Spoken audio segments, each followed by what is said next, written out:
दोहावली गोस्वामी तुलसीदास जी द्वारा रचित राम नाम की महिमा।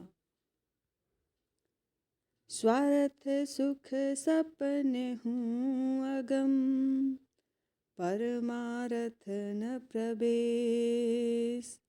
राम नाम सुमिरत मिटहि, तुलसी कठिन कलेश।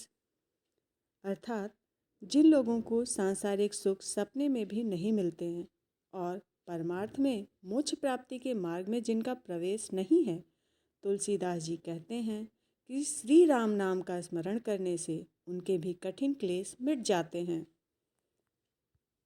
मोर मोर सब कहाँ कहसी, तू को कहो निज नाम। कै चुप साधहि सुनि समुझी, कै तुलसी जपु राम। अर्थात तू सबको मेरा मेरा कहता है, परंतु यह तो बता कि तू कौन है और तेरा अपना नाम क्या है। तुलसीदास जी कहते हैं कि अब या तो तू इसको सुन और समझकर मौन हो जा, या श्री राम जी का नाम जप। हम लखी लखही हमार लखी, हम हमार के बीच। तुलसी अलखही कालखही, राम नाम जपनीच।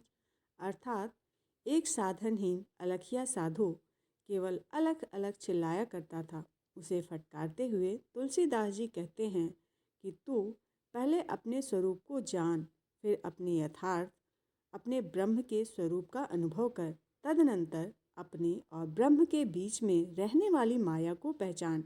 अरे नीच, इन तीनों को समझे बिना तू उस अलग परमात्मा को क्या समझ सकता है। अतः अलग अलग चिल्लाना छोड़कर राम नाम का जप कर। राम नाम अवलंब बिनु, परमारथ की आस। बरसत बारिद बूंद गही, चाहत चढ़न आकाश।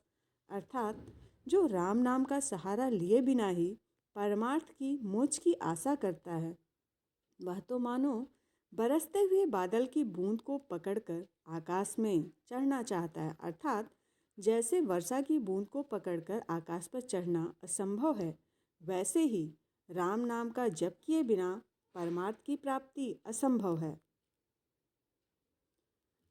तुलसी हठी हठी कहत नित, चित सुनिहित करिमान। लाभ राम सुमिरन बड़ो, बड़ी बिसारे हानि। अर्थात तुलसीदास जी नित्य निरंतर बड़े आग्रह के साथ कहते हैं कि हे चित्त, तू मेरी बात सुनकर उसे हितकारी समझ। राम का स्मरण ही बड़ा भारी लाभ है और उसे भुलाने में ही सबसे बड़ी हानि है।